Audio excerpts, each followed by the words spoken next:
শিষ্যদের লাগামহীন উইকেট পতনের ঝড়ে সালাউদ্দিনের মাথায় হাত।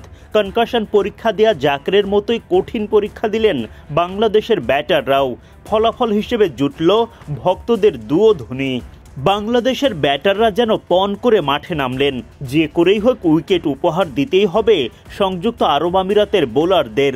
লিটন ইমন থেকে শুরু করে হৃদয় শামীম, কেউই হাল ধরতে পারলেন না দলের। হতশ্রী ব্যাটিং। আমিরাত নয়, দেখলে মনে হয় যেন ইংল্যান্ড কিংবা অস্ট্রেলিয়ার বোলারদের বিপক্ষে ব্যাটিং করলেন তারা। বুধবার সিরিজের অলিখিত ফাইনালে টস হেরে আগে ব্যাটিংয়ে নামে বাংলাদেশ। টাইগারদের একাদশে ৩ পরিবর্তন। নাজমুল শান্তর বদলি পারভেজ ইমন, তানভীর ও নাহিদ রানা বাদ। একাদশে ফেরেন হাসান মাহমুদ ও শেখ মেহেদী। টাইগারদের হয়ে ইনিংস শুরু করতে নামেন তানজিদ তামিম ও পারভেজ ইমন। সিরিজের প্রথম ম্যাচের সেঞ্চুরিয়ান পারভেজ ইমন এদিন হতাশ করেন দলকে। দলের মাত্র 10 রানের সময় বিদায় নেন তিনি। ইমন গোল্ডেন ডাকের শিকার হয়ে মাঠ ছাড়েন। উইকেট এসে সুবিধা করতে পারেননি অধিনায়ক লিটন দাসও।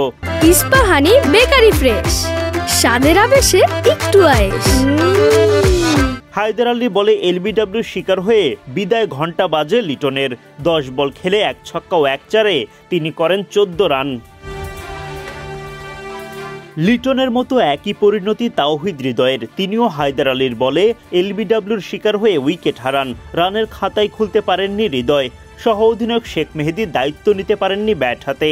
9 বল খেলে মাত্র 2 রান করে হায়দারের 3 নম্বর শিকারে পরিণত হন মেহেদী। দলীয় 50 পার করার আগেই 1 হালি উইকেট হারিয়ে বিপাকে পড়ে বাংলাদেশ। উইকেট হারানোর মেলায় এক প্রান্ত আগলে রেখে ব্যাটিং করতে থাকেন তানজিদ তামিম, কিন্তু তিনিও বেশিক্ষণ ভরসা দিতে পারেননি। আকিফ রাজার করার দুর্দান্ত ডেলিভারিতে বোল্ড তামিম। 18 বল খেলে 4টি করে ছক্কা চারে 40 রানের ঝড়ো ইনিংস তামিমের। শামীম পাটোয়ারি উইকেটে এসেও দলের হাল ধরতে পারেননি। 12 বল খেলে মাত্র 9 রান করেন শামীম। রিশাদ হোসেন বিদায় নেন গোল্ডেন ডাক মেরে। 71 রানের মধ্যে 7 উইকেট হারিয়ে ফেলে বাংলাদেশ।